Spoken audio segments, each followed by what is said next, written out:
Hi, I'm Pat Kelly. Okay, we have another one of these problems where we're asked to find the volume. They give us these equations. The region bounded by those equations is going to be spun around the x-axis in this case. And they tell us to use the shell method. It's a new part of the lesson. So the drawing is not given to you, but I've done it ahead of time. Just realize for yourself you don't want to sketch out the region bounded by those. None of the curves are too involved. So I'm looking at this shaded part right there, spinning around the x-axis. All right, and the real place I'd like to start, as always, is the formula. And the formula for the shell method really just comes down to whether you're integrating with respect to x or whether you're integrating with respect to y. And the drawing helps me decide that. So I go to the drawing, and with the shell method, you always want to remember to draw your representative rectangle parallel to the axis of revolution. That's different for us than the disc washer method. So if I'm spinning around the x-axis, I'm going to draw a representative rectangle from left to right like that. The significance of that is the thickness of your rectangle tells you what variable to integrate with respect to. So I know I'm going to do it with respect to y. Now I can get my formula down.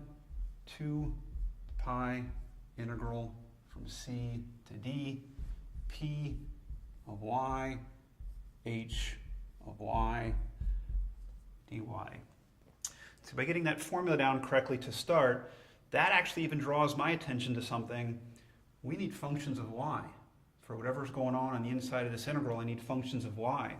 But they gave us this curve as a function of x. We've done this before. All you have to do is solve for x, which in this case is just the cube root of y. All right, now back to the formula. This equals 2 pi integral. And at this point I realize I need limits of integration. So lower limit, upper limit, and that always comes down to what's the lowest value of the variable you're integrating with respect to and what's the highest value. Back over to the drawing. We're looking for the lowest y value and the highest y value.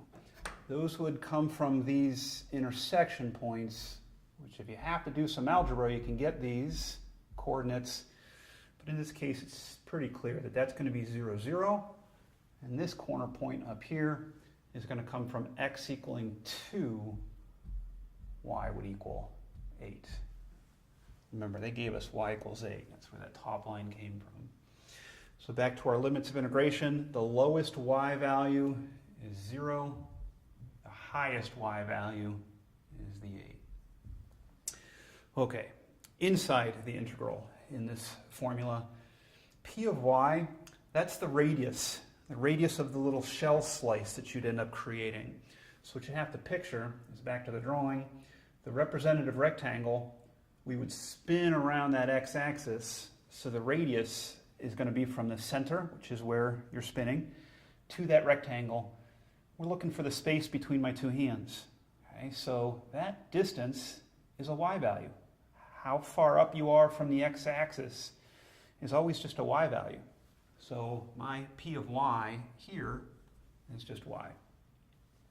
The h of y, back to our shells, that would be the height of the shell slice. So back to actually imagine drawing that rectangle and spinning it around. The height of the shell is going to come from this dimension of your rectangle.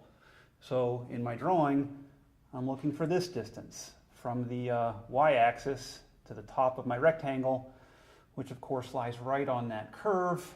In other words, it's this function. Back to my formula, h of y is just going to be this function, cube root of y, dy.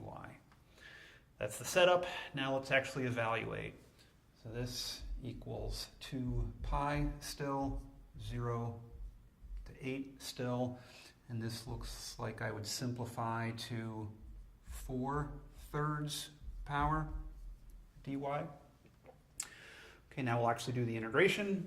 This equals 2 pi still, y raised to the 7/3 power divided by 7/3, or if I flip and multiply by 3/7, and that's all from 0 to 8. Okay, some ugliness maybe there in the exponents, but let's just continue. We'll clean up. We'll do some algebra and maybe some arithmetic. What I like to do is take these constants of integration and pull them out. So I'm really looking at a 6 pi over 7. And then I'm only worried about evaluating that y to the 7/3 power from 0 to 8. So let's do that. This equals 6 pi over 7. I'm putting the 8 in here for y, raise it to the 7/3 power. Take that denominator first, that takes me down to a 2. 2 to the 7th power, I'm looking at that as 3, 3, and 1. So 2 to the 3 power is 8. 8 times 8 is 64. And I got one more factor of 2, so I'll double that.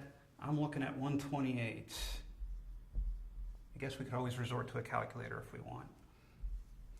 That's all putting that top limit in.